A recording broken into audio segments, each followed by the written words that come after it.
Good morning and welcome to Tribune News on Q, your go-to morning news source only here at Daily Tribune. We're live on Daily Tribune's Facebook page, Daily Tribune PH on YouTube, and at Daily Tribune Official on TikTok. And for today's headlines. A fourth impeachment complaint against Sara Duterte has reached the House of Representatives of the Philippines, intensifying scrutiny over alleged unexplained wealth, misuse of confidential funds, and betrayal of public trust. Ferdinand Marcos Jr. is set to visit Naga City, with Malacanang downplaying speculation that the trip is linked to the 2028 elections. Leaders of Municipality of Kalayaan petitioned Congress to expunge remarks by Rodante Marcoleta suggesting the town be ceded to China to ease tensions in the West Philippine Sea.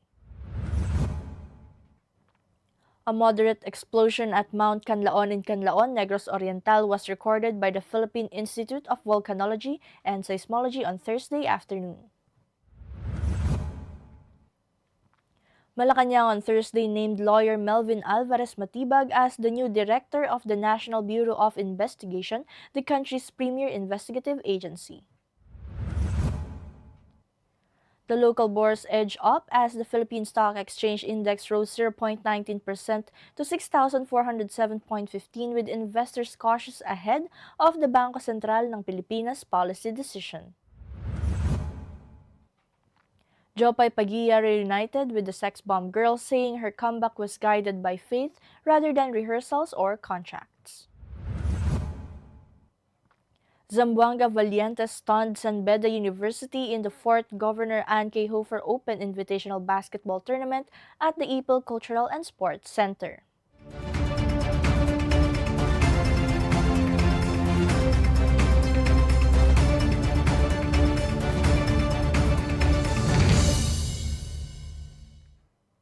Today is the 20th of February 2026, Friday, and I'm Chynna Basillaje bringing you today's top stories.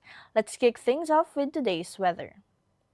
Today, the shear line affects eastern Mindanao, bringing cloudy skies with scattered rains and isolated thunderstorms to Caraga, Davao Region, northern Mindanao, Soxargen, eastern Samar, Biliran, Leyte, southern Leyte, Cebu, Bohol, Basilan, Sulu, and Tawi-Tawi. Moderate to heavy rains may trigger flash floods and landslides. The northeast monsoon brings light rains to Cagayan Valley, Apayao, Kalinga, Mountain Province, Ifugao, Aurora, Quezon, Metro Manila, and other parts of Luzon and Visayas. Winds are moderate to strong in Luzon and eastern Visayas, light to moderate elsewhere with moderate to rough coastal waters in the north and east. And for our traffic update, light traffic is reported at Balintawak Toll Plaza, Bukawi Toll Plaza, and San Fernando northbound and southbound lanes. Approaching Mindanao Toll Plaza, motorists may encounter an approximate 300-meter vehicle queue. All other areas of NLEX, SCTEX, and NLEX connector, including toll plazas and interchanges, are experiencing light traffic. And now let's move on to this morning's headlines. A fourth impeachment complaint against Sara Duterte was filed with the House of Representatives of the Philippines, citing unexplained wealth, misuse of confidential funds, and betrayal of public trust. Filed by lawyer Nathaniel Cabrera and endorsed by Paulo Ortega V and Bienvenido Abante Jr., the complaint cites and inconsistencies and alleged cash transfers and references a claim involving Ferdinand Marcos Jr. It now goes to the Justice Committee to determine sufficiency under the Constitution. Ferdinand Marcos Jr. will visit Naga City to inspect the flood control project at Sagop Creek, with Malacanang emphasizing the trip is for governance, not for politics. The palace denied links to 2028 alliances involving Leni Robredo or Sara Duterte, who has announced a presidential bid. Officials said the administration remains focused on flood mitigation, economic recovery, and public welfare, adding any political talks, if any, remain uncertain. And leaders of Kalayaan and Palawan have urged Congress to expunge Senator Rodante Marcoleta's remarks suggesting the Philippines should give up the town to China from the Commission on Appointments records. The municipality's Sangguniang Bayan called the statements a betrayal of residents' rights and a disregard for the military presence on Pag-asa Island, labeling any record of them a historical error. Senate officials said a formal motion is needed to remove the comments.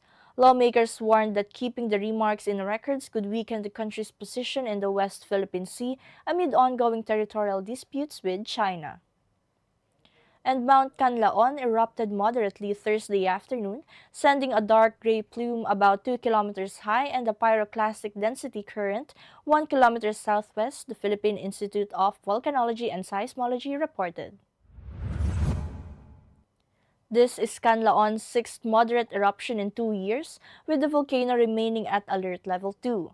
Before the explosion, it recorded 10 volcanic quakes and 346 tons of sulfur dioxide.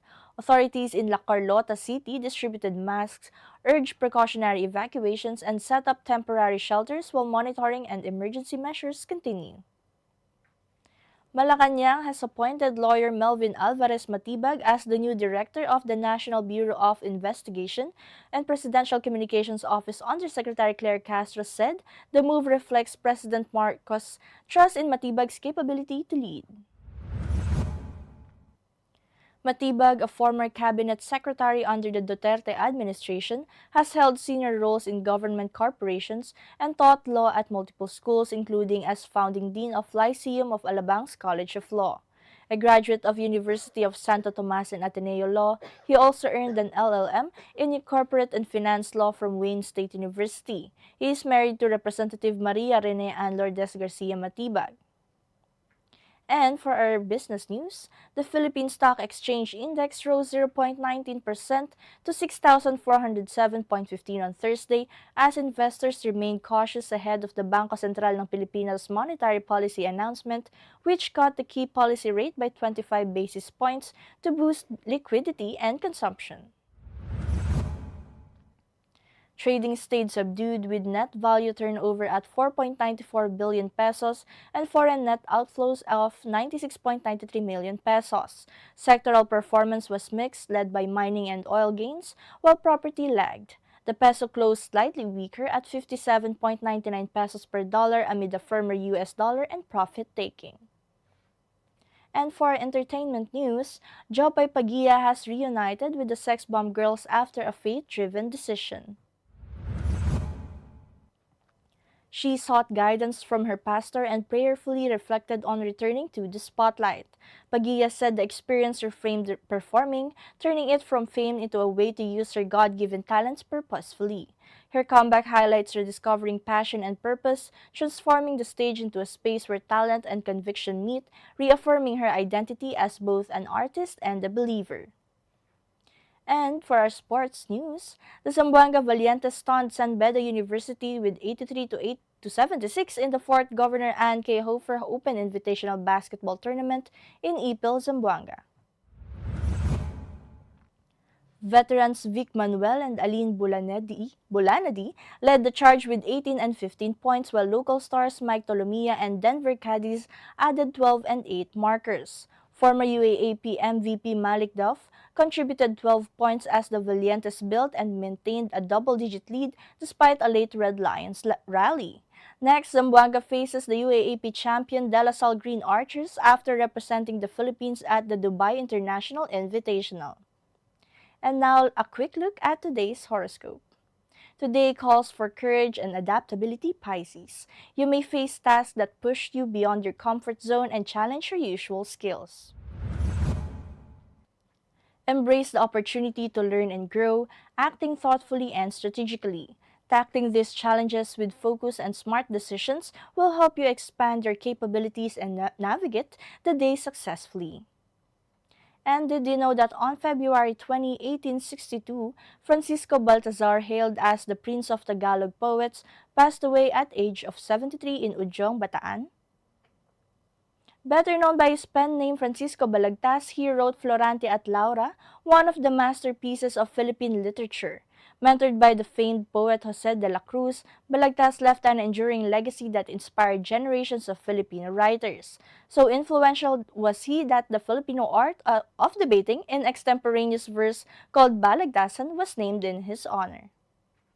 And this morning's viral comes from a TikTok video that has racked up 5.3 million views, featuring a pug dressed as an adorable little dragon.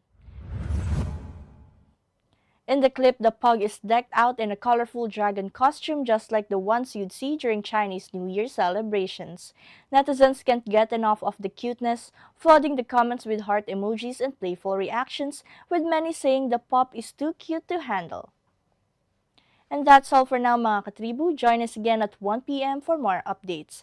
This has been Chynna Basillaje for Tribune News on Q.